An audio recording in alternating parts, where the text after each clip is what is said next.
Okay. All right. Well, I will call to order the February meeting of the Bloomington Board of Park Commissioners, and we'll start with the roll call, please. I almost said Kim, but Paula. Israel Herrera. Recording in progress. Kathleen Mills. Here. Ellen Rotke. Here. Jim Whitlatch. Here. Okay. We have all 4 board members present. So we always start with the consent calendar, which has a lot of items in it this month. 2 changes here. So A7 was to be the approval of the 2023 Food and Beverage Artisan and Food Truck Pushcart Agreement Template. But I think we've discussed moving that down to C and other business, so that there will be a chance to have some discussion about that item. So we would strike A7 from the consent calendar, and then also I can't vote on A10 because the Writer magazine is part of my family's livelihood. So should we can strike A7, and then can we vote on everything but A10 and then take that separately, or? I would take a motion to move A7 to Okay. C, take that one first, and then you can proceed with consent calendar minus the rider, and Okay. then take a vote on the rider. Okay. Okay, I'll make that motion to remove A7, move it to section C. Second.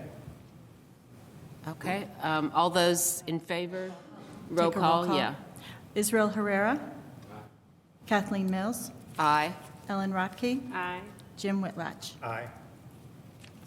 Okay, all right, so that motion carries. We've moved A7 down, and then, So I'll move to Yeah. approve the consent calendar minus A10. Second. okay, and a roll call vote for those- Israel Herrera. Kathleen Mills. Aye. Ellen Rotke. Aye. Jim Whitlatch. Aye. Okay, And then I'll move to approve A10.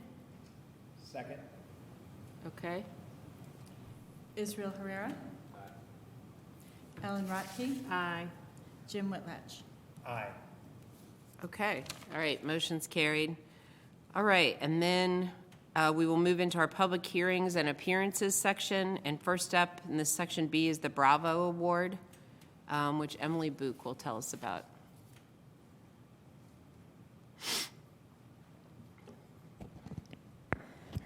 Hello, everyone. Emily Boot, Community Relations Coordinator. This month, we would like to recognize Amanda with the February Bravo Award. So Amanda has been a loyal community events volunteer since about September of last year.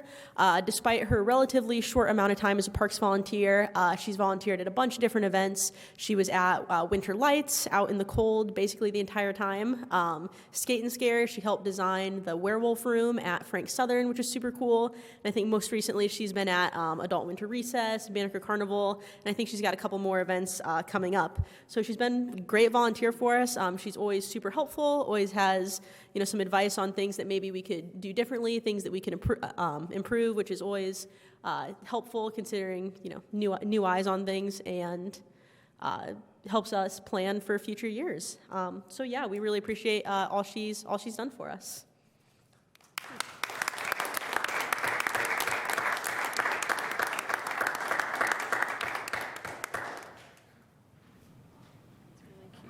Yeah.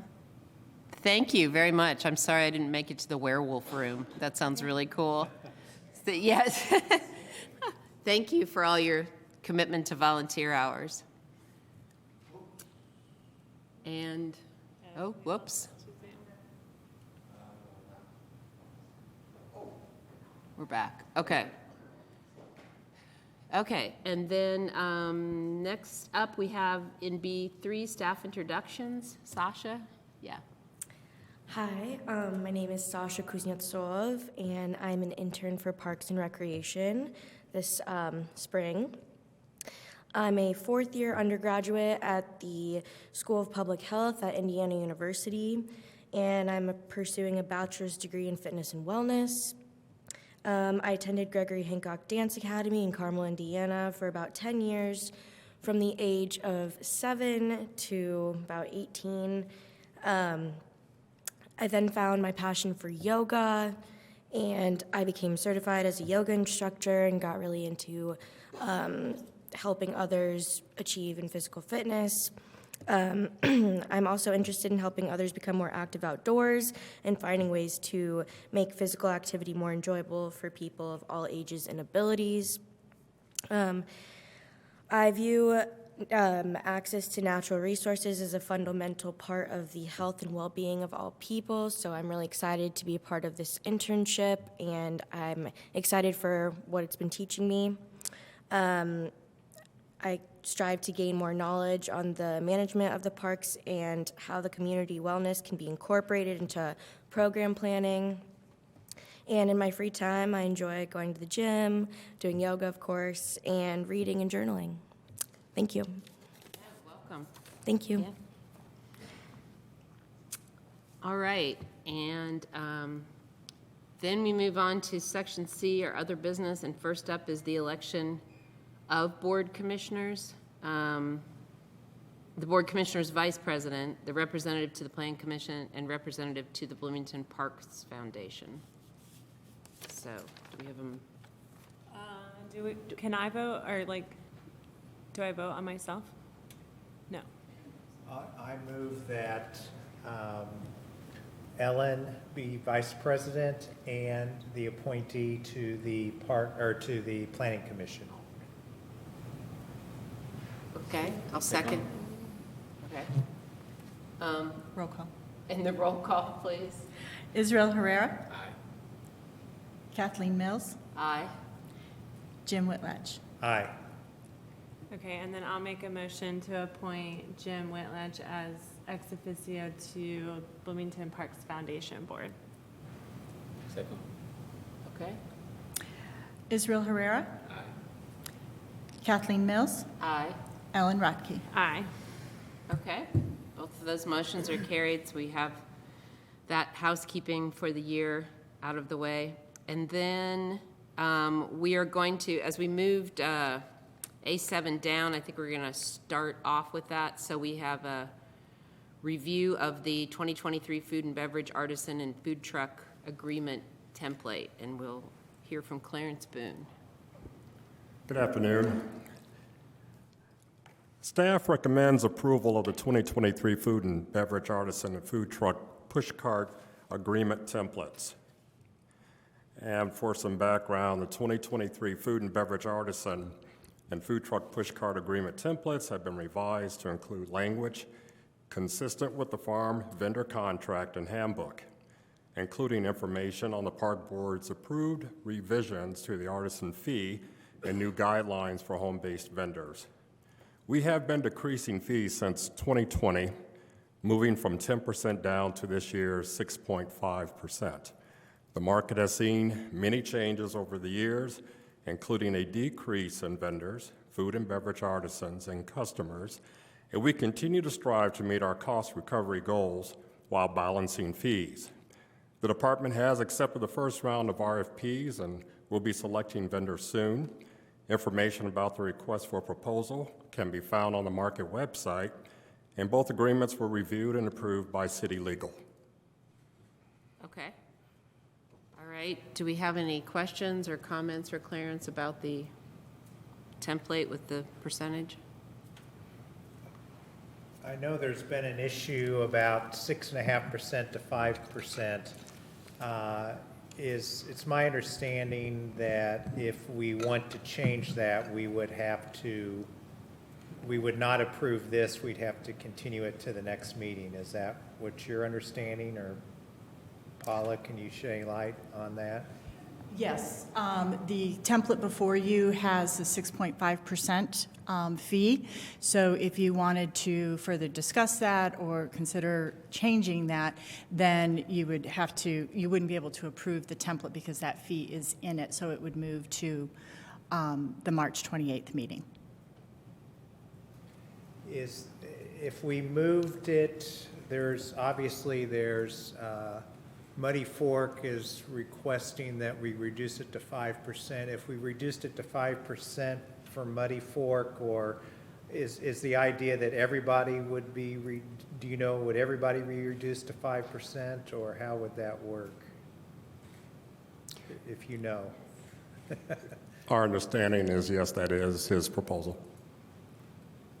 Yeah, so the fees both for farm vendors, Leslie Brinson, Community Events Manager. Just as Clarence is still fairly new and I have a little more experience here. So both farm vendor fees and food and beverage fees are the same for all farm vendors or all food and beverage vendors. There is no one in particular vendor that gets any kind of special pricing. So anything you would approve would be an across-the-board price.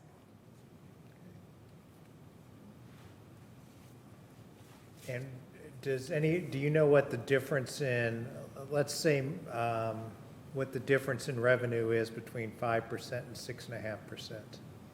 We estimate it to be between $3,000 and $4,000, depending on how many food and beverage vendors we end up with, what customer counts are. We don't know what their gross sales are, so we can only go on a projection. We are projecting $14,000 as a revenue right now, so at 6.5, if you drop that to 5, we think it would bring us a revenue of closer to like 11 something, so there'd be like a $3,000 difference. Again, just based on projections. And if is part of that projection on Muddy Fork being present, or just? We don't make projections based on any particular vendors. Okay, all right. And what was the revenue prior to COVID, for instance? What revenue were we receiving? So in 2019, food and beverage artisans brought in around $47,000 of the overall market revenue. This year, they brought in just under 12. And it may be obvious, but what's the difference? Why is there so much difference in the revenue that's generated? Yeah, well, the most obvious is we went from a yearly attendance of 200,000 in 2018 to over 100,000 participants in 2019, all the way down to 65 customer count in 2022. So less people buying less things. We're also, as Clarence mentioned, we have less food and beverage vendors. We have less farm vendors. So it's an overall decrease based on both 2019 activities and then certainly COVID and building back up from those experiences. And when was the 6.5% fee actually set? You guys approved it in your November park board within the price schedule. But it was started the discussion with the advisory council back in August of 2022. And was there a recommendation by the advisory council? They were in support of what the staff was recommending. They don't vote on things, but we kind of show them what the number, right. Yeah. We showed them what we were projecting and why the numbers were the way they were and what we were proposing. And there was conversation about it, but ultimately they were on board with that decision at that time. Is there any way to know if you reduce the fee, if there'll be more vendors, or what may happen with that? Is there any way to know that? There is no, I don't know. I mean, everybody wants to pay less, right? So, everyone has to make whatever decision is best for their business at their time based on their experiences. Are there increased expenses in farmers market in today's inflationary world? Of course, both supply-wise and most importantly by staffing. As you know, the park seasonal staff has increased over $4 to $5 an hour since back in 2018 and 2019, so we're paying much larger staffing expenses. We've also put bollards in. We're continuing to work on entertainment and security at the market, and so our expenses, of course, have increased. We have yet to meet the 50% cost recovery that you lowered us to. We still are struggling even to get to that point right now. Do you know what the plan is for the future fee level? Is it planned to go down to 5%, or do you know? Obviously, we would have to approve Sure. whatever. We might not approve whatever you recommend. But correct.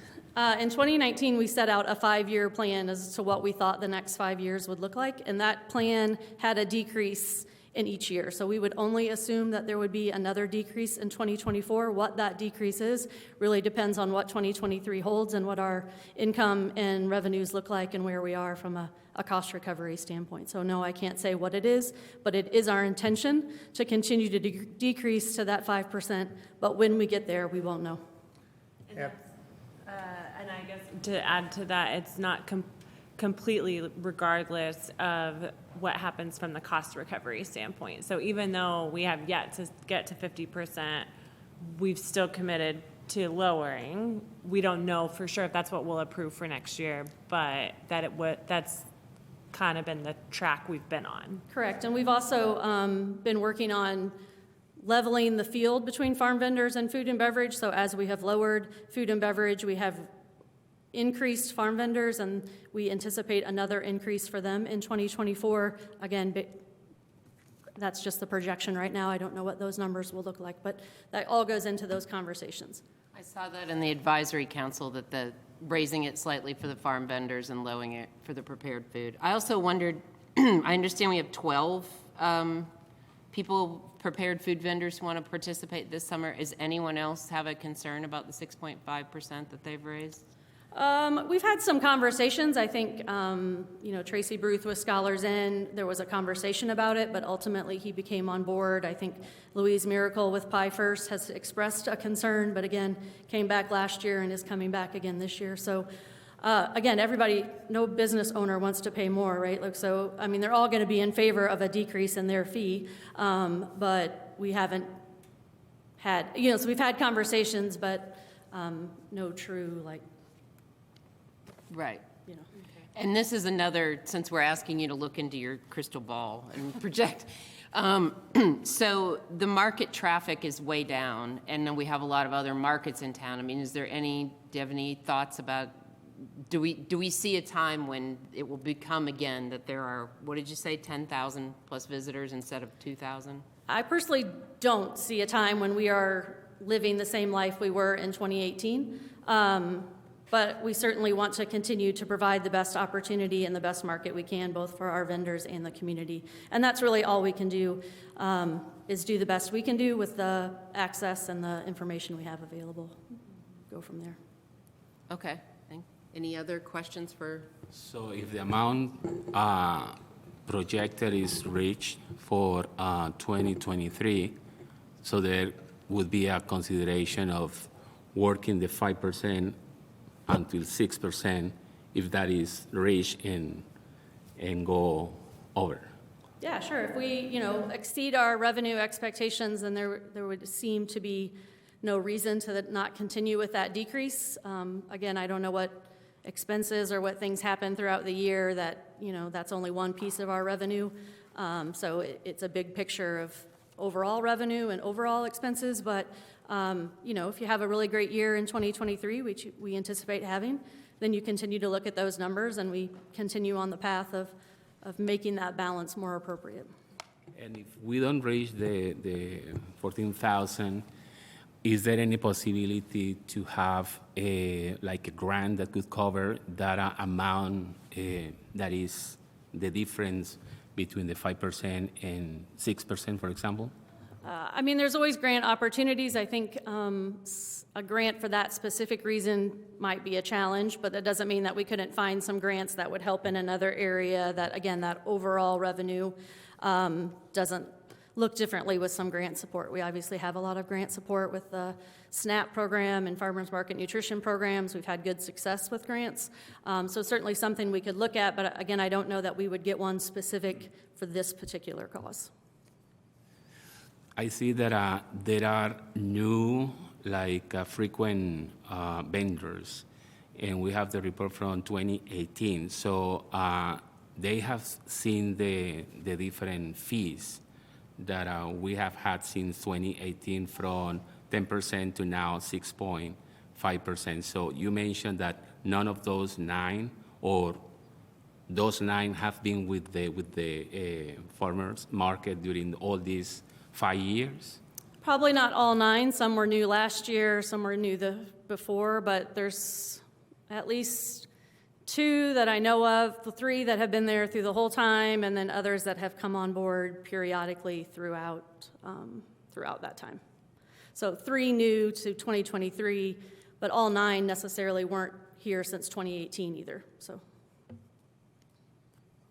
And one last question from me. So if we have a reduction for 2024 from like 6.5 to 5.545, the difference would be around 1,000, 1,500, if that's reduction it's happening? So I can only base my projections on what I projected this year. I don't know what I'll project my revenue to be in 2024, so I can only tell you that this year we projected 14,000. If this year, off of that 14,000, they were paying 5%, it would be, our revenue would be closer to 11,000 as opposed to 14,000. Again, that's based on one particular number of vendors. If we got more vendors, then that would be more people paying into the fee. Depending on what their gross sales were, it could be higher or lower. So it really is a projection. And when we projected back in 2019, we thought we'd be at like 20,000 for food and beverage. And in reality, we were not even at 12 in 2022. So, projections are what they are. I've got one more quick question. In 2018, the fees were 10%, is that right? Correct. What happened that caused the fees to start to go down? Why did they start going down? Was it because of COVID or? Yeah, well, Eric and other food and beverage brought it to our attention then and started, questioning the percentage that they were providing to our overall revenue comparative to what farm vendors were comparing to our overall revenue. And so that's when we really started looking at it. At that point, it wasn't just about pricing. It was also about other amenities that we could help build the food and beverage area, like adding them to the advisory council, different security, promoting them better. There was several things in that mix, as well as the food and beverage fee. And so that's when the process started. And we have flipped. Farm vendors are providing much more, a large 70-some% of the revenue now, as opposed to a much smaller percent of food and beverage, which we do feel is a more adequate and appropriate distribution of revenue. So the whole plan to reduce started pre-COVID? Correct. And then COVID came along and screwed everything up? As Correct. In many places? Correct. Or many things? Okay. It certainly slowed down the process. Otherwise, we probably would have been able to get to 7.5 maybe in 2020 or 2021. And instead, you essentially had to wipe 2020 out of the mix. And we didn't charge food and beverage any fee at that point, or a same fee that we charged farm vendors because of the spacing and all the different things we had to go through in 2020. So really, 2021 was the first year that we were able to act on a 2019 plan. Okay. Any other questions for Clarence or Becky? Or, sorry, Leslie? Yeah, go ahead. So with the range from 2021, 2022, post-COVID, there was a reduction from 7.5 to 7. There was an increase of vendors, and the revenue was, even though the fee was 7%, it was higher than the 2021, right? Correct, yes. Mostly because our customer count also improved. And we had more food and beverage in 2022 than we had in 2021. So all those things factor into the ultimate revenue that they provide. And then, so far, we have 12 applications, and for that 14,000 projected, this projection is based on if all 12 sign the contracts? I think it was probably projected on higher than 12 in a hope that we would get more. I think it was projected more on 16, hoping that we would continue to be able to recruit. And we have 12 now, but sometimes people come in through the middle of the market if they're new or they're unfamiliar or they're starting their business. So it's still a goal to get to that 16, but that was what the number was based on. We didn't know when we made the revenue projection how many we would actually have. Thank you. Okay. All right, so we want to offer a chance for public comment. If anyone would like to come up and comment on this item, you could just please state your name, and we usually allow 2 minutes.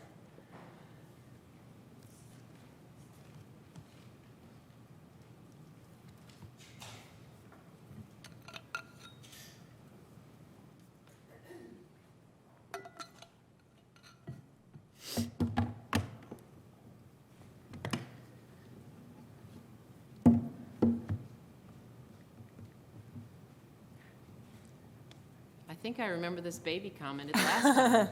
Yes, She's a she's very very civically minded She baby. is indeed. Hi, everyone. My name is Rachel Beyer. My husband and I have been farm vendors at the market for many years, and I came back in January to speak in support of fee reform for the food and beverage artisans, and I'm here again today in the same capacity. I'd like to share a brief historical overview of this matter. The original food and beverage artisan fee structure, set at 10% of vendor sales, was written approximately 25 years ago, back in 1998, when prepared food was first allowed at market. This percentage rate fee was developed based on an existing Parks Department policy for outside merchandise vendors selling at big events like ball games and concerts. The fee structure was not designed for farmers markets, where food and beverage artisan vendors are not actually outside vendors. They are part of the event, part of what draws customers to the market alongside farmers in a mutually beneficial relationship. After many years of enduring this ill-fitting fee structure, in 2019, all 16 of the food and beverage artisans came together and began speaking to market staff and leadership to request much-needed reform.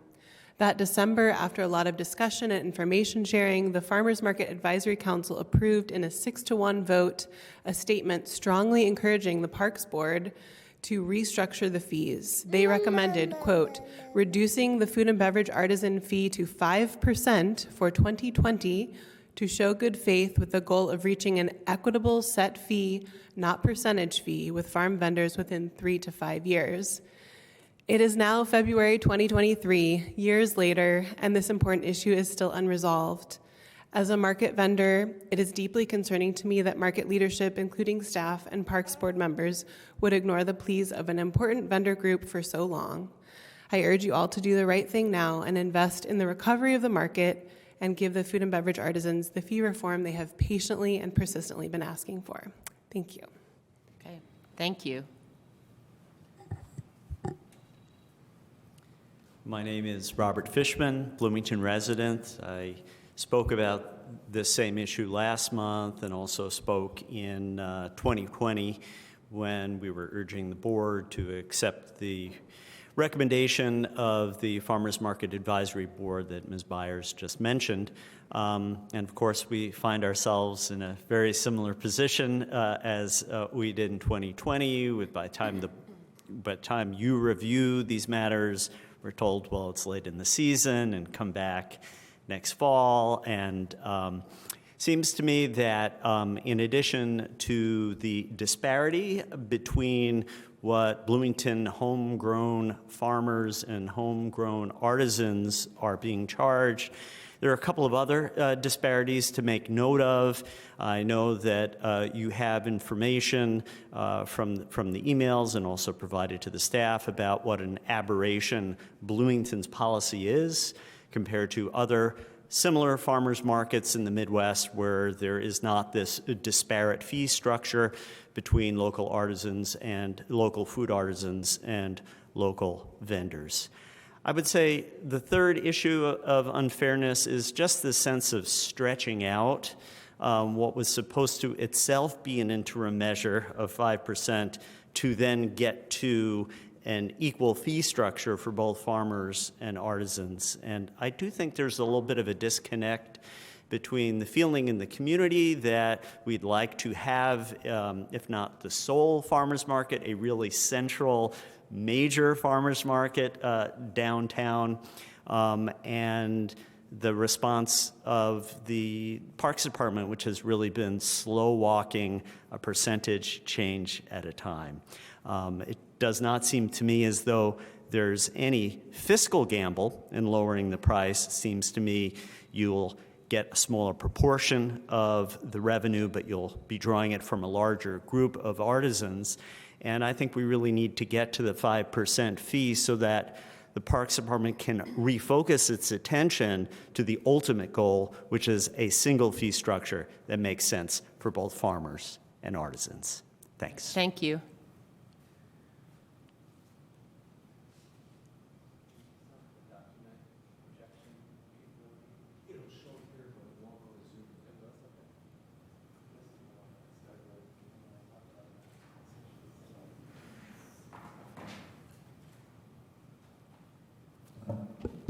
Good afternoon, Commissioners. Thank you for taking your time and attention to this matter over several weeks. I'm Eric Shedler. I'm the owner of Muddy Fork Bakery, and I vended at the BCFM from 2010 to 2020. I brought with me the mission statement for the BCFM, which was adopted 3 years ago, and I'll just read you the first bullet point, which says, the Bloomington Community Farmers Market's mission is to strengthen our local agriculture and food community by serving as a venue to nurture direct, positive relationships between small farmers, food and beverage artisans, and customers. Treating food and beverage artisans as a piggy bank for operating funds, collecting tens of thousands of dollars from a handful of vendors can't possibly be in line with that stated mission. Now, in the past, some of the staff have expressed, and I think we heard this today, an ultimate goal to reach a 5% fee compromise that we've been asking for. Consistently, they've given revenue demands as a reason why it wasn't possible to go directly to that 5%. But I did send all of you yesterday, and I shared with the staff my budget analysis showing that lowering the fee to 5%, any projected revenue loss, which on paper would be $3,200, as Leslie was saying, would be completely made up if just Muddy Fork Bakery, which is my business, returned to the farmer's market paying that lower fee. And I am one of the 12 that put in an application to come back, and I hope that that will be possible. So it's very likely that, in fact, revenue will go up if the fee is lowered to 5%. My calculation includes it shows that in order for me to fill that gap, I would have to make 46% of my historical average sales. And I don't have the data. The park staff has the reported sales from vendors from 2022. But from the vendors that I've talked to, I'm confident that would show that those vendors are doing quite a bit better than 46% of their historical averages. So we have the opportunity here to do what's right and what's fair for the vendors and grow the market and increase revenue all at the same time. So thank you. All right, thank you. All right. Yeah, I just thank you for providing this. I guess before we vote, my only concern is, I mean, anybody's reported average sales from 2017 to 2019 was, I mean, the market is now down to 10% of the visitors that it had at that point. So I guess I'm concerned drawing on that as a makeup for lowering the fee that just mathematically doesn't seem possible. If the market used to get 10,000 plus visitors and now we're like 1,000 to 2,000, maybe 2,700 visitors. So that's all. That's my only comment about that. I don't know if there are any other board member comments before we move to vote. I've got a couple of comments. First of all, I hope Muddy Fork comes back regardless of what our vote is today, and I hope it's of value to you. I hope that this issue doesn't divide anyone or the process. Frankly, we're talking about money, and it's money's always significant, but we're also not talking about a huge amount of money here either way we go. So I don't think that this is going to make or break the Parks Department if we went to 5, and I don't think it's going to make or break the vendors if we stay at 6.5%. I do think that we want to have a inclusive and be fair in what we do. I haven't been on the Parks Board that long. I do know we approved this at 6.5% back in November. I know we're talking about going to 5% probably next year, but, who knows? I also think there's been a lot of things that have happened since 2020.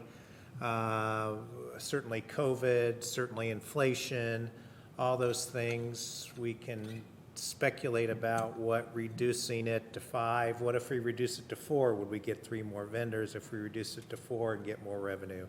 So I come down on the side of we have a process, we follow that. I get that it didn't happen as quickly as we wanted to, but we also didn't expect COVID and other things to come along. I think we've had a process to lower it. We're following a process to do that. We're continuing to lower it, and it seems to me it's fair for us to continue to look at, is there equalization that needs to be done? But my inclination is to approve the contract as it stands at 6.5% and move on. I know that's not what Muddy Forks wants to hear, and lots of people want to hear.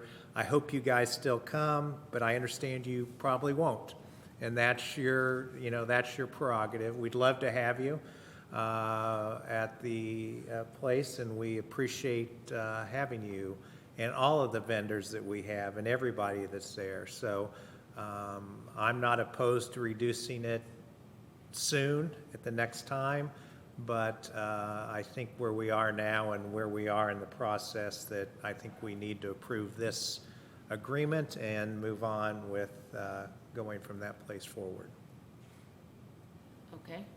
All right. Any other comments before we call for the roll call vote? We need a motion, probably. Oh, we need a motion, of course. Yeah. To give anyone on Zoom the opportunity for public comment. Oh, So sure. if you Okay. are on Zoom and would like to comment, please raise your hand.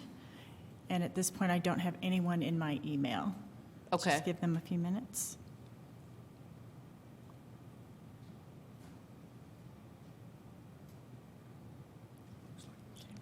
Okay, no Okay. public comment. All right. So do we have a motion to approve the template, 2023 food and beverage artisan template for food truck and push cart?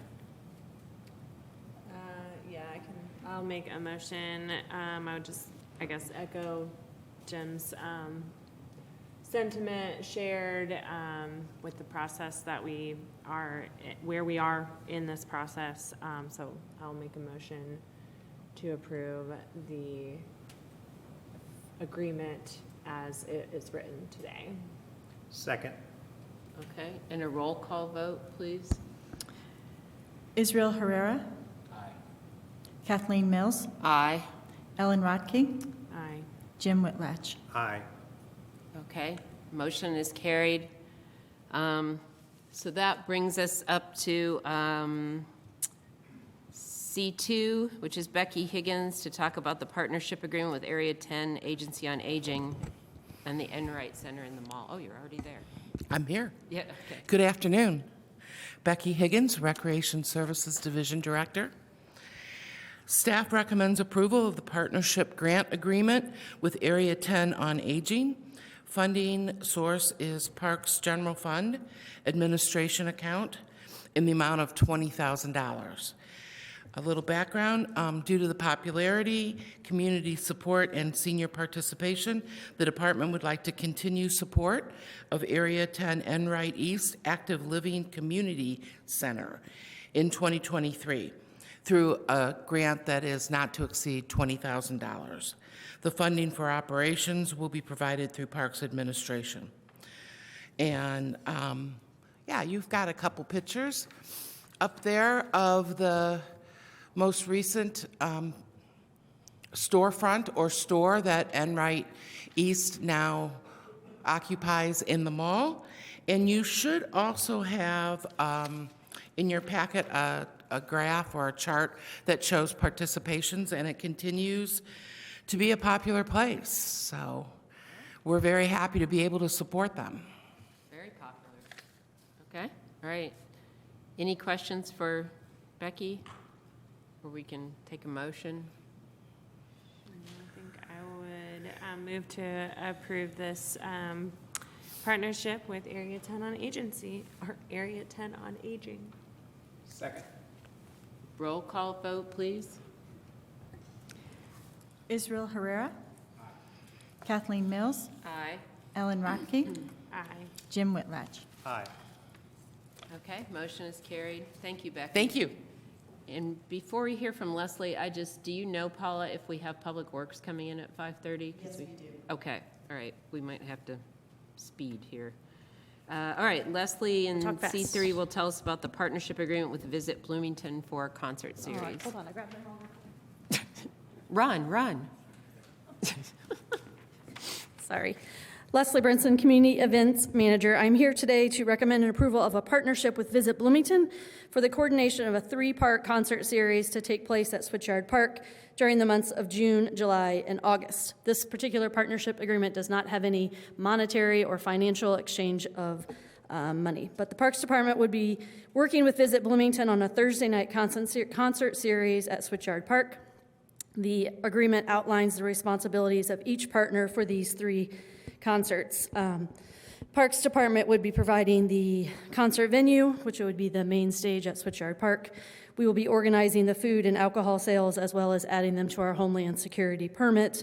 Visit Bloomington will be responsible for all aspects of the entertainment, security, additional portlets if necessary, and then we would also, both parties would be on staff for these events that would happen again in June, July, and August. I do have Mike McAfee here with us today.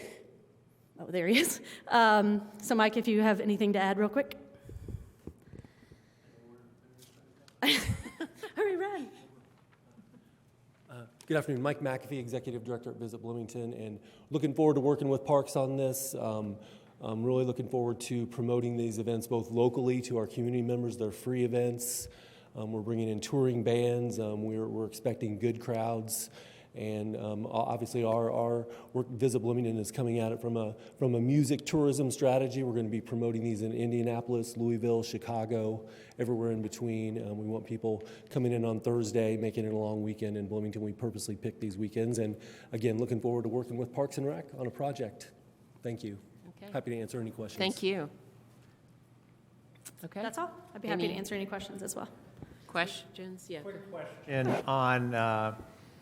and it's not just for this event, but how do we handle security for these? I know that's Visit, but what requirements do we have? I mean, the world's getting crazy, and especially when you get all these people gathered together. Sure. What do we There have aren't for any true requirements. It's really per event. And, we would work with our local Homeland Security representatives and our own police department to, if gathered information.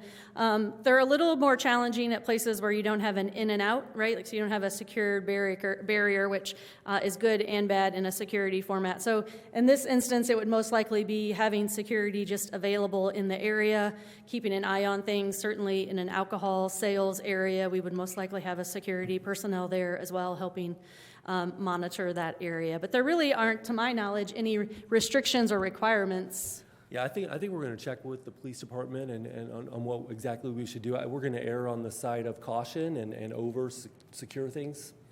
Will be the way we look at it. Yeah. Thank you. This is a brand-new partnership, correct? It's a new series that exists outside of our performing art. Correct. series. And like Mike said, we chose these dates specifically because we'll follow them up on Friday with either another Switchyard main stage concert or a happy hour concert. So people, again, could come to Bloomington and see multiple nights of concerts, perhaps even at Switchyard Park. And when will the bands be released?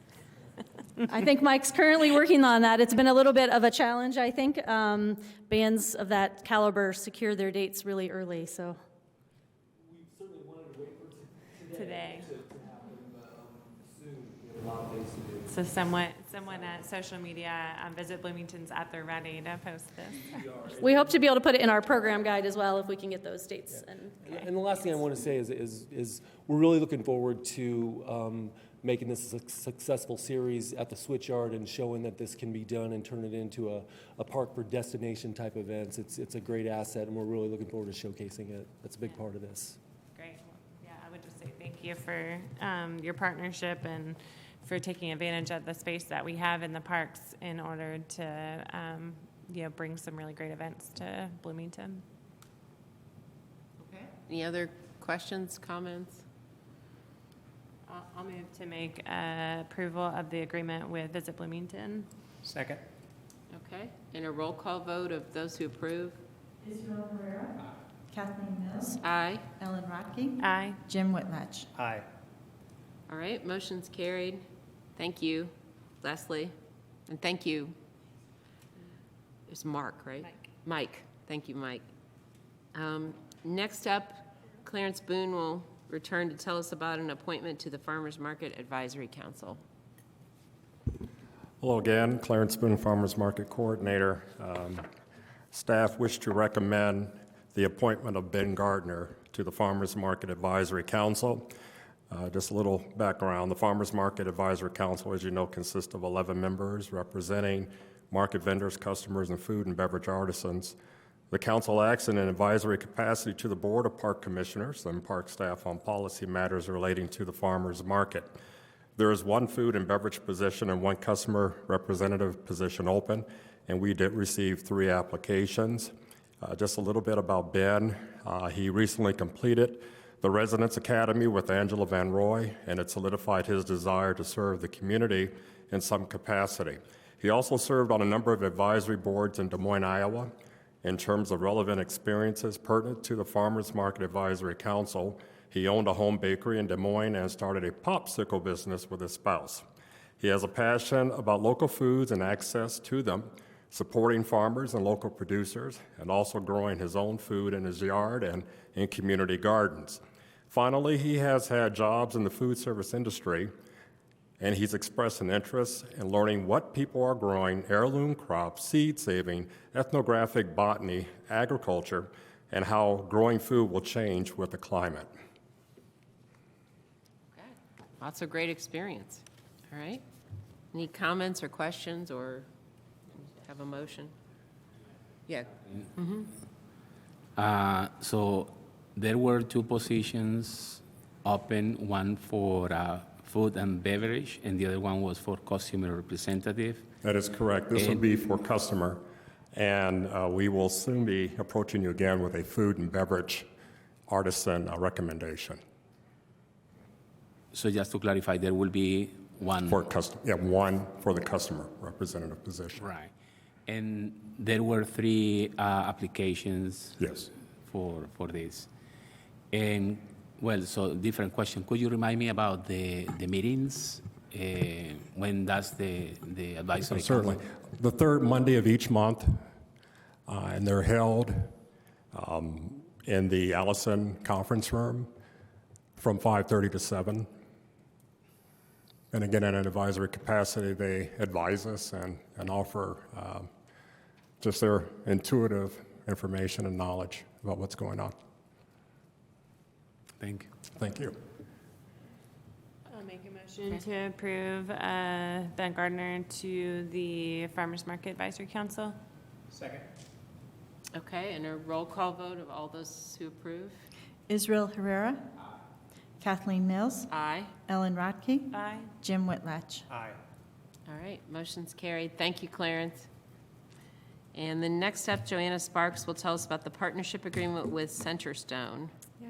Hello, Joanna Sparks, Urban Green Space Manager, here today to ask for the approval, recommend the approval of the 7th year of renewal, or the 7th year, our 6th renewal was the Centerstone Inc., their partnership, which provides services for parks maintenance, landscaping, golf course assistance, and monitors for the restrooms and just trash pickup. In general, at Switchyard Park, the funds should not exceed $110,380. And if approved, our partnership would begin this year on April 3rd and last until the end of October for the parks maintenance, landscaping, and golf course. But the restroom monitors at the Switchyard Park would continue through the end of the year. Okay. I'd be happy to answer any questions. Yeah, just a couple things I wondered. Is it different group of people that are in these crews every year, or did some people come back and, do you know? Or? It's continually rotating, yes. Okay. And I do know, yes, because yes, I've been involved with the partnership since it began in 2017, our initial year, and we have seen participants in the Centerstone program come and go over the course of the year. Some of them have moved into leadership positions with the Centerstone staff, and they are now leading crews for us. So yeah, that's pretty exciting. And then we've also, we have hired several people from those crews to work with the Parks Department staff as seasonal employees over the last 6 years. Landscaping, this will be our 6th year of partnership for the landscaping team. So, yeah, but it's a continual rotation, and I mean, staffing varies from day to day, so, but Okay. it's good to be helpful. Okay, all right, thank you. I know it's been a successful partnership, so. Yeah. Any other questions or comments? I'll move to approve the partnership agreement with Centerstone. Second? All right, and a roll call vote of those in favor? Israel Herrera. Kathleen Mills. Aye. Ellen Rotke. Aye. Jim Whitlatch. Aye. Okay, motion's carried. And then Joanna will stay with us to tell us about the contract with Ecologic for vegetation management services. Yes, more vegetation management, thank you. Yes, I'm here today to present a contract with Ecologic. Basically, this is a contract that includes 3 separate projects. A project for some follow-up invasive management treatments at Griffey Lake and the Schneider parcel, as well as maintenance at Miller Showers Park. This will be the 5th year of implementation of our 10-year vegetation management plan there. So we're pretty excited with the results. That turf is almost gone. I think I've disappeared as much as I can. And so anyway, we're excited to see how that property is improving. And then we're also working on our 6th year of mitigation improvements for the Switchard Park. We have just under 20 acres of restoration, riparian zone restoration that Ecologic has been. They were instrumental in the development and construction of the project, and they've continued on with maintaining our tree plantings and native restoration efforts. So I'll stop. You guys, get the hook. Okay, any questions about this one? So we have a 10-year management plan for MSP. Is that a 10-year management plan that we've agreed to with Ecologic specifically, or they are just part of this is just the 5th year of a 10-year plan there? Well, we worked with them to develop the plan in Okay. 2018, and then we began implementation with them as the lead okay. in 2019. So Yeah, that makes sense. an annual renewal. Right. And then with Griffey and Switchyard, are we on a certain number of year plan with them have they laid out? Like those are 5 or 10 year plans also, or just curious?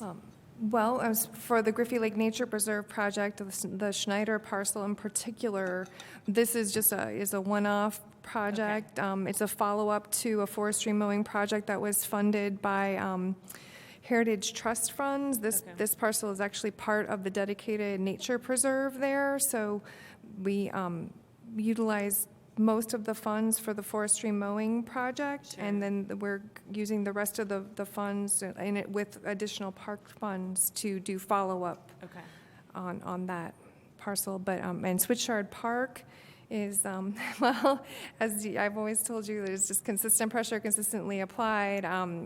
Maintenance is a forever thing for all of our properties as far as controlling invasives and encouraging natives. So that said, we do not have any sort of formal lengthy relationship with any contractors. It's annual renewals. Okay. And that is, and to add, Ecologic we've been incredibly happy with their work. Sure. Their staff are highly skilled, highly trained. They know the properties, and they have years of records and mapping and tracking information, so we know that when their staff show up, they know exactly where to go, what to do, they've got what they need, and they're very effective. Their communication skills are really good, and I very much value that, so. Okay, yeah. Other questions? Nope. I'll move to approve the renewal of this contract with Ecologic. Second. Okay, and a roll call vote of those in favor? Israel Herrera. Kathleen Mills. Aye. Ellen Rotke. Aye. And Jim Whitlatch. Aye. All right, motion carried. Thank you, Joanna. Thank you. And next in C7, Haskell Smith will tell us about the MOU with Duke Energy. Hello, everybody. This is staff recommends the approval MOU with Duke Energy for the upcoming final phase of the Duke Reliability Project that will connect transmission lines between the substation on 14th and Dunn to the substation at 11th and Fairview. The city's previously worked with Duke for 2 prior phases. The one we're all familiar with that ran up Rogers Street and down the B line. Phase 1 was completed in 2019. 3 is currently underway. This phase 2 results in approximately 16 city trees being removed. Duke has agreed to compensate the city $6,443.20 for the loss of those trees. The money will be used to replant. We'll also work with Duke in the right-of-way on trails. This MOU additionally outlines steps Duke Energy will take to coordinate with the city, including the Board of Park Commissioners and the Board of Public Works. Okay. All right. So there's this removal of 16 city-owned street trees for which we're being compensated. Yes. Okay. All right. Any questions for Haskell? I'll move to approve the MOU with Duke Energy for this portion of the Duke Reliability Project. Second. And a roll call vote, please. Those in favor? Israel Herrera. Kathleen Mills. Aye. Ellen Rotke. Aye. Jim Whitlatch. Aye. Okay. Motion carried. Thank you, Haskell.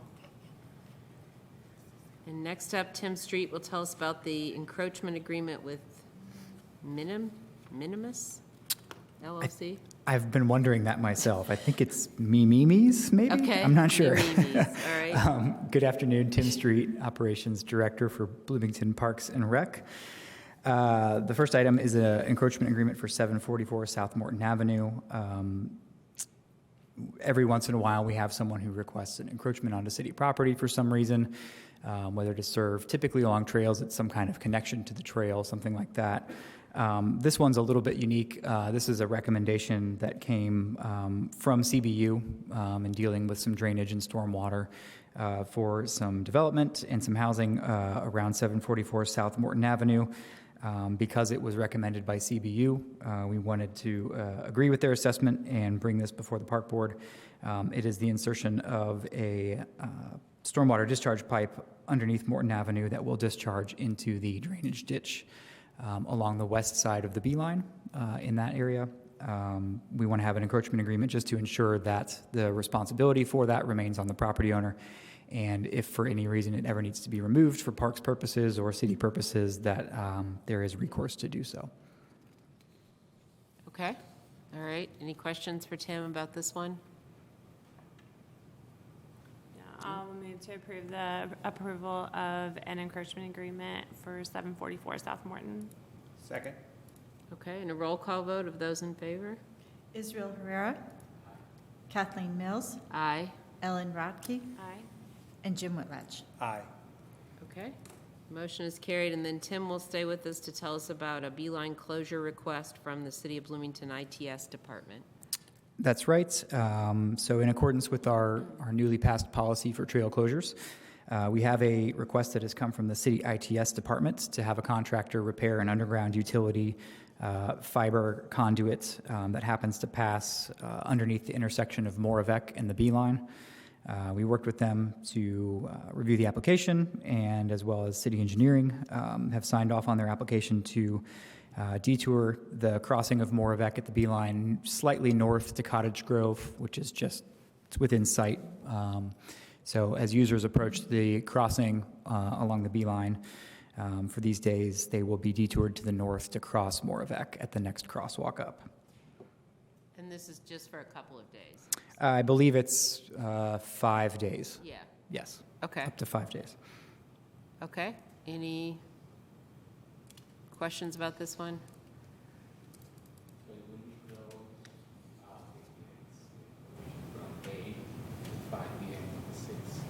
That's correct. And maybe 6 days. I may have miscounted one. Yeah. Okay. All right, I'll move to approve the trail closure for the Beeline where it crosses Moravec. Second. Okay, and a roll call vote of those in favor? Israel Herrera. Kathleen Mills. Aye. Ellen Rodkey. Aye. Jim Whitlatch. Aye. All right, motion is carried. And finally, Tim has a review of the scenic construction for Rogers Family Park. Yes, as always, when we get into construction projects, there's always some contingency needs as we get into them, things we discover. In this case, there's a few drainage improvements and a new concrete curb that needs to be installed to help secure the new paver parking lot at what will soon be Rogers Family Park. The additional contract amount to scenic construction is not to exceed $14,340. And the funding line is there on the report as well. Happy to answer any questions. Okay, any questions about this one? Addendum to the contract? No? Okay. I'll move to approve the changes to, or the addendum to the contract with Scenic Construction Services. Second. Okay, and a roll call vote of all those in favor? Israel Herrera. Kathleen Mills. Aye. Ellen Rodkey. Aye. Jim Whitlatch. Aye. Okay, motion is carried. Thank you, Tim. Thank you. I also, I just, in one of your little tiny items in the consent calendar, I enjoyed your reference to a scrivener's error. It was very 19th century literature. our city legal department. Oh, I figured it was a legal term, but for me, it was like channeling Herman Melville or something, so. All right, okay, so Barb Dunbar will tell us about the review of the policy on memorial benches in parks. Good afternoon, Barb Dunbar, Operations Coordinator. So staff recommends approval of some updates made to Policy 13120, which is Memorial Benches in Parks program. These changes are just simply logistical changes with regard to programs, procedures, plaque specifications, and policies. Periodically, policies are reviewed by the staff and are reviewed and updated as our facilities and processes change. And updating, as in the process, updating our policy manual is also a requirement for our CAPRA accreditation standards certification. So we do. I am prepared. I think we have enough time because we're towards the end. I will quickly go through the updates that were made. I think you guys received the track changes copies, but I'll just quickly kind of go through those. So in the name, I added in honorary. So it's Memorial Honorary Program. Very common. People aren't getting one for someone who's passed away. They're just honoring somebody who's still living. And this is also consistent with our Memorial Honorary Tree Program. Those two programs are very, very similar in nature. So in the procedure sections, the payments, it specifies, covers the cost of the bench, including freight, plaque, and installation of a concrete pad on which the bench is installed. Also under procedure section, the bench is purchased by the department, shipped to the department, and is paid for in full prior to, by the donor prior to placing the order. Under plaque and bench specifications, we specify that benches are of a specific type and style purchased by the department from a predetermined manufacturer of the department's choosing. We specify the bench material and construction. We specify that the plaque is 2 by 10 inches and that noting that the more text will mean a smaller font size. Final draft proofs are provided by the department staff, which the donor must sign off on before the bench is ordered. Under policy section, we specify that the department will make every effort to honor the donor's choice of location, but the final decision is at the discretion of the department. Bench installation, we schedule year-round.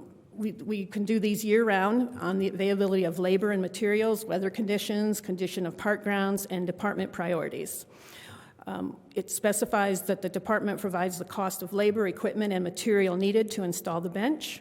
It specifies groundskeeping and related maintenance on and around the bench provided by the department.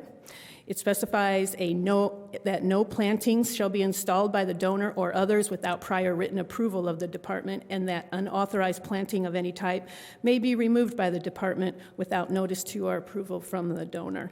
And finally, number 6 specifies in the event of vandalism or other unanticipated events or acts, the department shall bear no financial responsibility for full replacement of the bench or the plaque. Okay, so just in the last part there, so you're saying in the event of vandalism, but that part is stricken from the new policy? That the Parks Department is responsible for? No, that we're putting, I've added that in there. Okay. That's been added in there. So would the donor be responsible then for, if a bench were partially destroyed and needed to be replaced? Or? Yes, yes. Okay. And we might help with the cost, but each individual case is different. We'd have to look at it and see what we can do, but yeah, Okay. we just can't say we're going to go out and replace it just like that if it is vandalized. Okay. Is that consistent with any other policies that we have about things that could be vandalized, where money was provided by donors? Can anybody help me out on that one? I don't think we really, I can't think of anything that would include necessarily. With the tree program, we have the plaques are warranted for 5 years in the case of vandalism or theft. But the plaque on the benches are built into the bench, so it's hard to, you can't really replace the plaque. Like I said, I would work with them. I mean, they are pricey benches. I picked this bench because it's durable, very classy, very nice, long-lasting. So it's not a cheap bench. They are pricey. And do you have an estimate of how often they are vandalized? I haven't experienced any. I've had a little bit of scratching done on some of the plaques, but nothing major. So no, we have not had one completely vandalized. And just, I did fail to mention at the beginning, since 2020, I've worked with 10 donors. We've installed 10 benches, and I currently have 2 in progress already for this year. And the donation is basically cost? The cost of the bench. Do we have any mechanism to decide whether to accept or not accept a gift? For a specific, for a bench? For Memorial, or to withdraw a memorial? I'm just thinking of, and these probably don't fit that category, but you think of something that's a controversial, somebody becomes a controversial person, or, I mean, honestly, we renamed streets and I'm not critical of that, but. If I was approached by a potential donor and I thought it could be controversial, my first thought would be to go to Tim and talk to him about that. So I would not make it my final decision. The only reason I say that is we may want to have something in the policy that says acceptance is at the discretion of the department or something like that.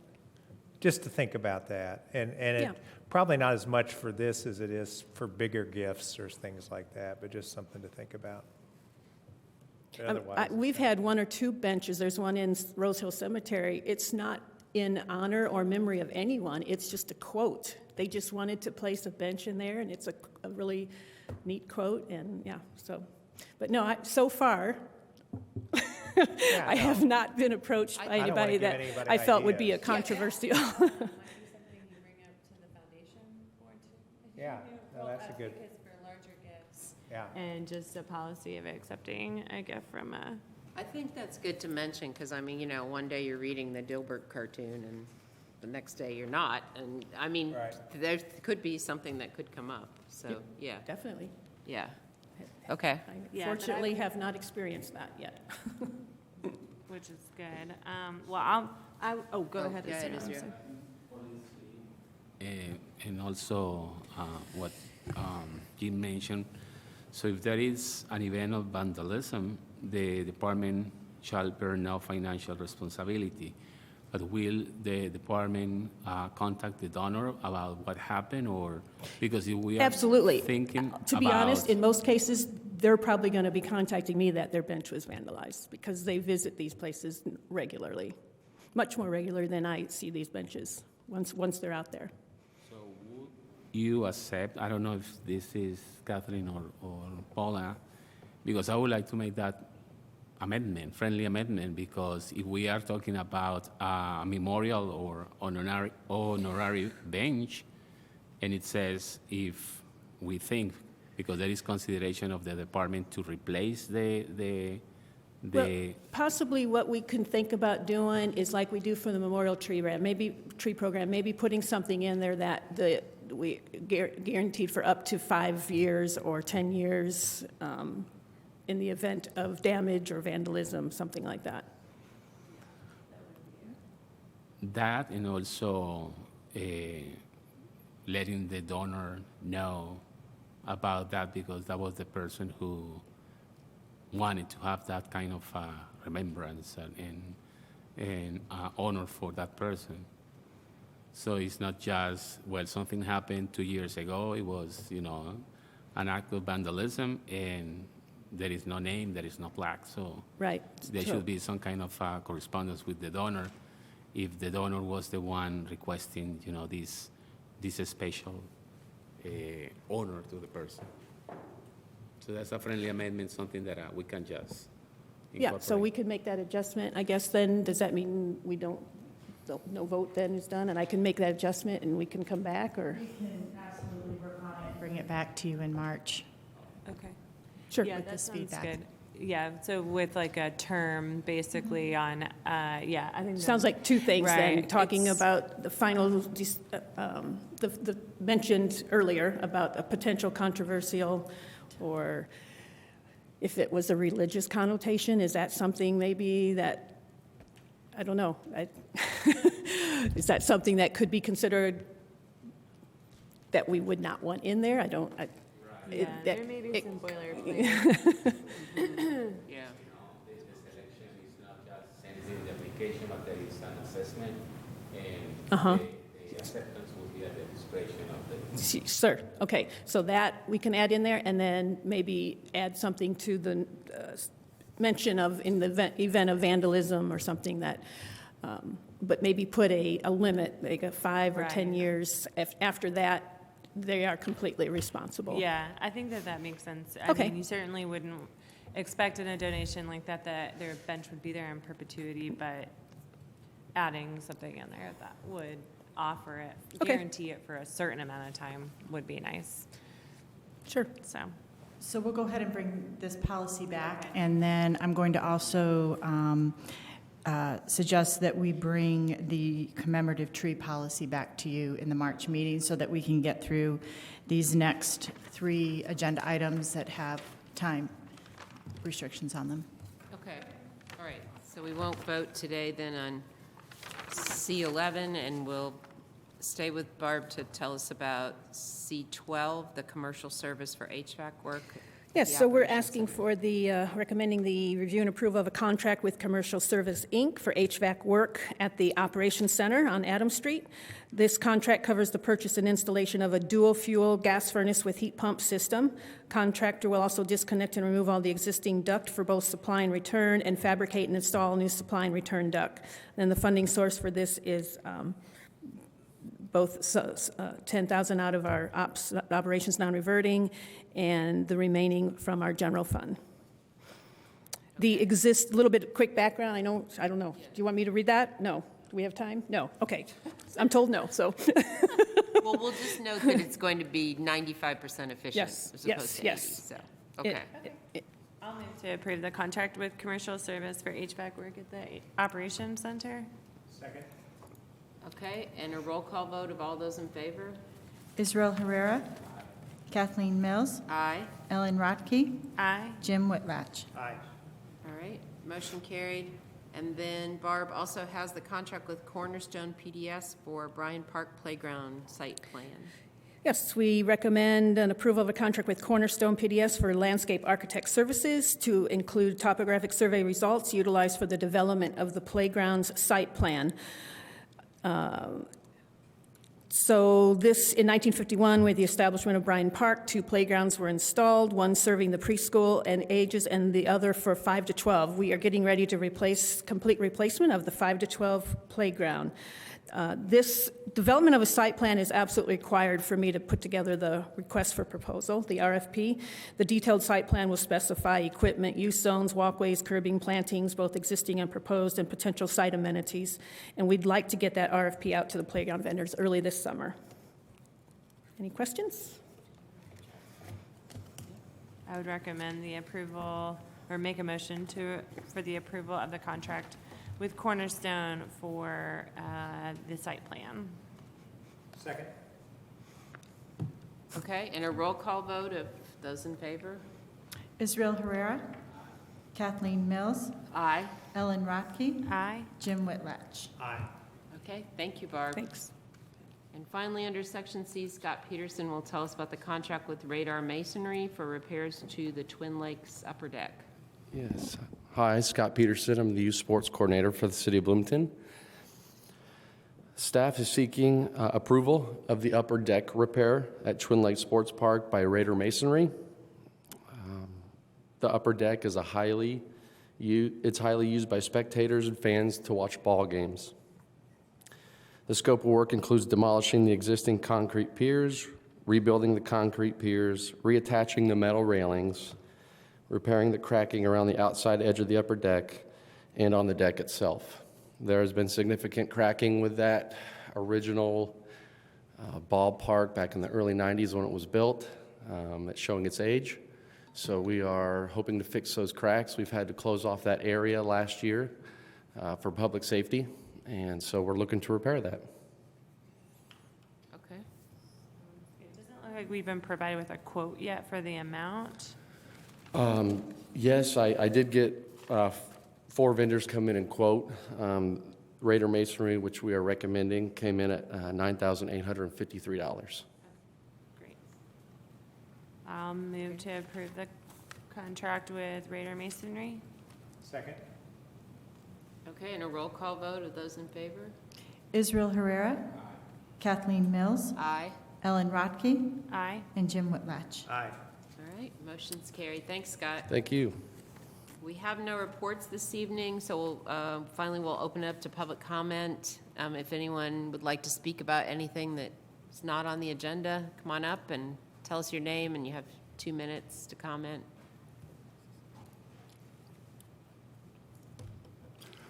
My name is David Slybaum, and I'm a lifelong resident of Bloomington and Monroe County. And I was with other individuals who made the effort to have the criminal activity that had been occurring in People's Park addressed and done about.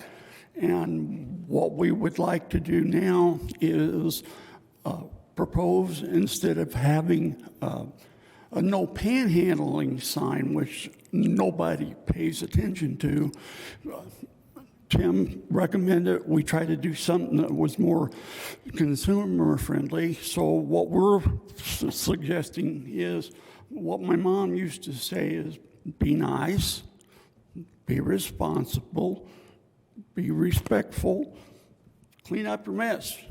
So that's what we want to try to do, so that when we get ready this spring to open up the parks and stuff for everybody to use, that if you're not being nice or making a mess, you don't really deserve to use our facilities, because there's other people that need it.